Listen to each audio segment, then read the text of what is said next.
係啊，大家好啊！咁就呢集咧，其實都係承接翻之前咧，去 Chatrium Hotel。咁我哋之前有一集係介紹呢個朱拉隆功美食街啊，咁嗰集嗰間酒店嚟嘅。咁就一路都未有時間擺翻上呢條片，咁而家咧就花啲時間就剪埋呢一個Chatrium Hotel 嘅一個游泳池，想俾大家睇下嘅。咁基本上呢一日咧就係last day 噶啦，咁游埋個水，跟住就夜晚食埋個燕窩咧，咁就會回程噶啦，係啦。咁呢個咁靚靚嘅游泳池咧，就係 Chatrium Hotel 嘅佢呢個嘅非常 luxury 嘅一個游泳池啦。咁你會見到呢一日嘅天氣好好啦，陽光普照，咁啊啲陽光咧係射入嚟嗰個大廳嗰個位咧，我真係覺得好正，好舒服，係啦。咁你見到佢啲水都好乾淨啦嚇。咁大家去泰國去得多都知啦，即係大部分嘅酒店咧都會有埋游泳池嘅，係啦。咁啊啱啱就係想俾大家睇一睇佢哋個靚靚游泳池啦。咁然之後咧，我哋咧就會出發去食一碗魚蛋粉嘅，咁啊係朋友介紹嘅，係啦，就係呢碗魚蛋粉嘅。咁啊嗰個餐廳嘅地址咧，我都遺失咗啦，就只能夠即係影碗粉俾大家睇啊，係啦，只能夠就係講話泰國呢啲地道嘢食咧嚇，你隨便揾一間食嗰啲魚蛋粉都唔差嘅，其實。咁最後一日其實都冇咩特別行程啊，係啊，就期待夜晚嗰個食個燕窩咁樣咯，就會喺中國城嗰邊嘅。咁我哋而家搞咩呢？我就係想揾呢樣嘢，因為呢回程嗰時一搭飛機呢，我就想有個耳塞，咁就瞓下覺。係啦，咁就去超市嗰度呢，就又唔係太揾到，跟住後嚟竟然喺一間便利店嗰度揾到嘅，咁就係啦。回程嗰陣時咧，可以瞓一覺好嘅，因為都玩得幾攰啊。咁啊，順便買咗個呢啲小食啦，係啊，即係佢都有啲似香港或者其他地方有啲71咧，嗰啲便利店咧都咪會有啲小食嘅。咁我就買咗呢個臘腸去食。係啦，咁然之後咧就會搭一個比較長途嘅地鐵嘅。咁啊，落到地鐵站咧就發覺咧非常之興奮喎，大家睇到咧有啲商業演出咧係而家用一啲公仔啊去表演嘅。咁當然公仔入邊係人扮㗎啦，係啊。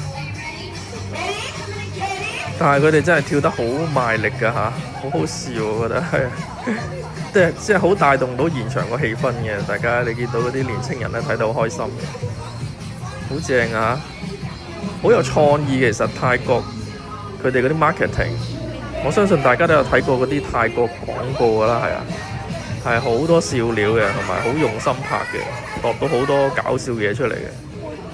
咁我覺得泰國嘅創意產業其實做得相當之唔錯啊！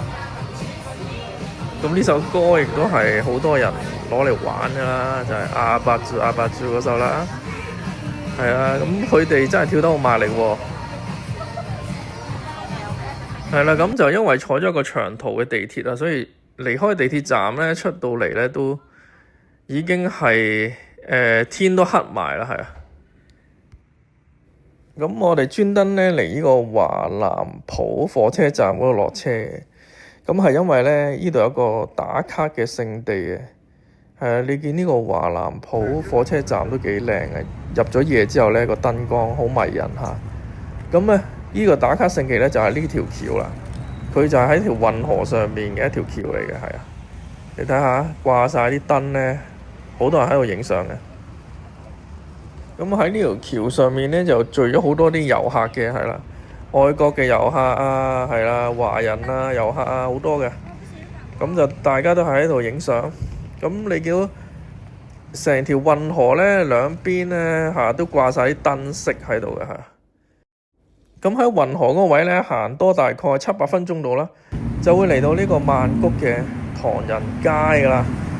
咁啊，正如之前所講啦，我哋嚟曼谷唐人街係搞乜東咧？最主要就係去食燕窩嘅係。咁好多朋友都知道㗎啦，泰國食燕窩特別抵食㗎嘛，係啊。泰國呢個國家本身亦都出產好多燕窩嘅產品啦，係啊。咁呢度就係嗰個曼谷唐人街嘅一條主街嚟㗎啦。咁你見到即係好多啲霓虹燈嘅招牌啦嚇，真係好有中國城嘅一個感覺㗎啦嚇。咁都有啲比較西式啲嘅酒吧嘅喺中國城入邊，係啦。因為始終呢一區都係好多外國遊客會嚟玩嘅地方啦。係啊，咁除咗中式餐館多之外咧，都有啲西式酒吧嘅。咁其實即係除咗嚟中國城呢度咧食呢個燕窩之外咧，咁亦都好多人咧就係嚟食呢個魚翅嘅喎，係啦。即係燕窩魚翅呢啲貴價嘢咧，喺泰國曼谷咧就係好抵食嘅，係啊，所以好多人咧就會特登嚟呢度食。咁我哋今次要去試嘅依間燕窩鋪咧，個名咧都出名嘅，係啦。咁佢就叫做豬媽媽，咁我諗好多人都嚟過啦嚇。咁就係呢間鋪頭啦。咁不如就嗱臨入去試一試咯。咁佢咧就你可以堂食啦，又有好多人係拎走嘅，即係佢有一啲包裝好晒一樽樽咁嘅燕窩啊！呢個就係嗰個豬媽媽嘅鋪頭嘅老闆啦嚇，即係個創辦人啦。咁就大家可以望一望個 menu 啦嚇，即係好多唔同種類嘅燕窩俾你選擇嘅。咁個價格都係任君選擇啦嚇。普通啲嗰啲咧就200-300匹咁一碗啦嚇。咁就貴價啲嗰啲咧就1000匹一碗都有嘅。咁就大家睇下自己豐儉由人啦，想試邊隻啦。咁我試過個味道咧，我就覺得都非常之 OK 嘅，係啦。咁所以咧，我就臨走嗰陣時咧，都帶咗幾樽啊嚇。係啦，咁佢都包裝好晒嘅，係啦，方便你攜帶嘅，因為好多遊客嚟買噶嘛。係啦，咁你可以即係揀一樽又得嘅，佢有啲一 pack。咁一個包裝裏面有8樽啊，或者6樽啊咁樣噶，自己揀啊，呢啲就係啦。咁我哋就係點咗個簡單啲啦嚇，我哋冇點啲好貴價嘅，但係味道都 OK 啊，我就覺得特別係作為飯後甜品嘅一流啦嚇，又可以補一補咁樣。正所謂咧，燕窩就係又滋潤又養顏噶嘛嚇。我就回程咧搭翻呢啲嘟嘟車啦嚇。就都幾刺激嘅，其實我都係第一次坐。咁佢速度一啲都唔差嘅喎，係啊！你見側邊嘅的士咧嚇都唔夠我哋快啊！今集內容都差唔多啦，最後不如俾大家靜心咁感受下極速與激情啊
！OK， 到啦，多謝你嘅收睇，下次見，拜拜。